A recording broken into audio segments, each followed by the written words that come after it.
शहर में रहने वाली निहारिका की शादी गांव की राम से हो जाती है। निहारिका को ज्यादा किसी चीज का शौक नहीं होता, जिस वजह से वो ससुराल में खुशी से रह रही होती है। लेकिन गोलगप्पों का प्यार सबको बहुत परेशान करता है। देखो जी, हमारी शादी को ना 1 हफ्ता हो गया और मुझे गोलगप्पे खाए हुए पूरे 7 दिन बीत गए। इतने लंबे समय तक अपने गोलगप्पों के बिना मैं आज तक नहीं रही। ओहो, आई बड़ी गोलगप्पे खाने वाली। हुक्म तो ऐसे चला रही है जैसे तेरे पापा ने हमें यहाँ कोई दुकान खोल कर दी हो। बेटी तो दी है ना, अब उसे थोड़े गोलगप्पे तो आप भी खिला सकते हैं ना। अरे देखो तो जरा, नास पीटे गोलगप्पों के पीछे कैसे कैंची की जैसी जुबान चल रही है इसकी। देखिए मम्मी जी, आप भले मुझे कुछ भी बोलिए, लेकिन अपने गोलगप्पों के लिए मैं कुछ नहीं सुन सकती। हाँ, अरे मैं तुम्हें गोलगप्पे खिला दूंगा, थोड़ा सब्र तो करो। पिछले 7 दिनों से सब्र ही तो कर रही हो ना। अरे गोलगप्पे ही तो है, इतना बेचैन क्यों हो रही हो? आ जाएंगे। सुनो जी, हम लड़कियां पति के बिना रह सकती हैं, पर गोलगप्पों के बिना नहीं, कभी नहीं। वो मेरा पहला और आखिरी प्यार है। निहारिका की बात सुनकर उसकी सास और पति सिर पकड़कर बैठ जाते हैं। जिसके बाद राम गोलगप्पों का इंतजाम करने घर से बाहर चला जाता है। कुछ देर बाद वो गोलगप्पे लेकर घर वापस आता है, जिन्हें देखकर निहारिका सारे काम छोड़कर खुशी से भागते हुए राम के पास आती है। तुम आ गए? इतनी देर क्यों लगाई? पता है ना मैंने तुम्हें कितना मिस किया। अरे थोड़ी देर पहले ही तो घर से गया था। क्या तुम? अरे मैं तो अपने गोलगप्पों से बात कर रही हूँ, तुमसे नहीं। निहारिका का गोलगप्पों के लिए ऐसा प्यार देखकर राम हैरान रह जाता है। अब वो गोलगप्पों को प्लेट में अच्छे से सजाकर उन्हें खाने बैठती है, लेकिन पहला गोलगप्पा खाते ही वो गुस्से में प्लेट खिसका देती है। ये कैसे घटिया गोलगप्पे उठा कर ले आए? न पानी में स्वाद, न गोलगप्पों में। हाय हाय, महारानी के नखरे तो देखो, इन्हें गोलगप्पे में भी अलग अलग स्वाद चाहिए। ठीक है, आप लोग इस पर बहस मत शुरू कर देना, मैं ना कल दूसरी जगह से खरीद लाऊंगा, ठीक है? अगले दिन राम निहारिका के लिए गांव में दूसरी दुकान से गोलगप्पे खरीद कर लाता है, पर उसे वो भी पसंद नहीं आते।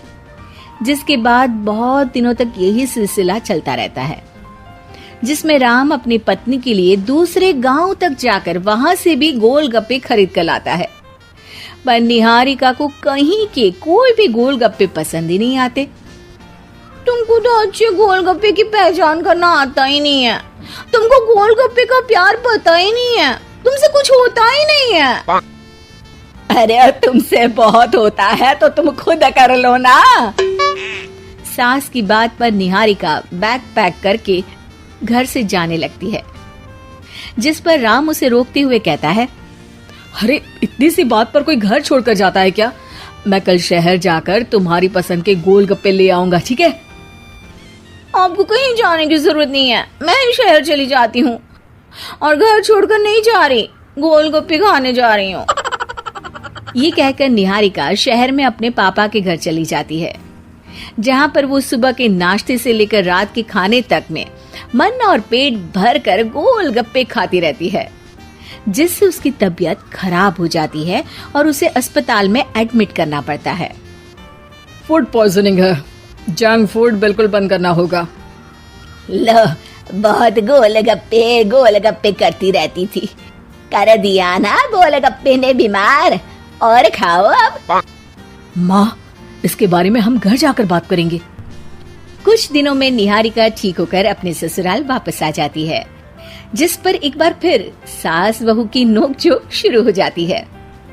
अब थोड़े दिन अपने प्यार से दूर रहना, नहीं तो इस बार सीधा भगवान के घर पहुंच जाओगी। इस बार सास की बात का कोई जवाब दिए बिना निहारिका अपने कमरे में चली जाती है। बीमार होने की वजह से निहारिका गोलगप्पे तो खा नहीं पाती, लेकिन अभी भी उसके मन में हर वक्त उन्हीं के ख्याल चलते रहते हैं। हाय मेरे प्यारे गोलगप्पे, इस कल मुझे फूड पॉइजनिंग ने मुझे मेरे प्यार से दूर कर दिया। मेरे गोलगप्पों, मुझे तुम्हारी बहुत याद आ रही है। अगर मैंने तुम्हें खाया तो मम्मी जी तानों के ही गोलगप्पे बनाकर मुझे खिला देंगी। एक दिन निहारिका अपने चेकअप के लिए डॉक्टर के पास गई, जिसकी घर से निकलते ही राम रसोई में जाकर कुछ करने लगता है। शाम को निहारिका के घर वापस आते ही उसकी सास कहती है, शक्ल से तो लग रहा है कि डॉक्टर ने थोड़े और समय तक गोलगप्पे बंद कर दिए। अच्छा है, कम से कम अब हमें पूरा दिन गोलगप्पा पुराण तो नहीं सुनना पड़ेगा। सास की बातें सुनकर निहारिका चिढ़ते हुए अपने कमरे में जा रही होती है। तभी राम गोलगप्पों से भरी एक बड़ी प्लेट लेकर उसके सामने आ जाता है, जिन्हें देखकर निहारिका का चेहरा खिल उठता है। ये मैंने तुम्हारे लिए बनाया है। तुम्हें अपने पसंद की चीज खाने से कोई नहीं रोक रहा। जितना खाना है उतना खाओ, लेकिन उससे खाने की एक लिमिट होनी चाहिए। हाँ बहू, किसी भी चीज की अति हमेशा नुकसानदायक ही होती है। ठीक है, पर अभी मुंह में पानी आ रहा है। गोलगप्पे खाऊं प्लीज? अरे अकेले क्यों, सब साथ मिलकर खाएंगे ना।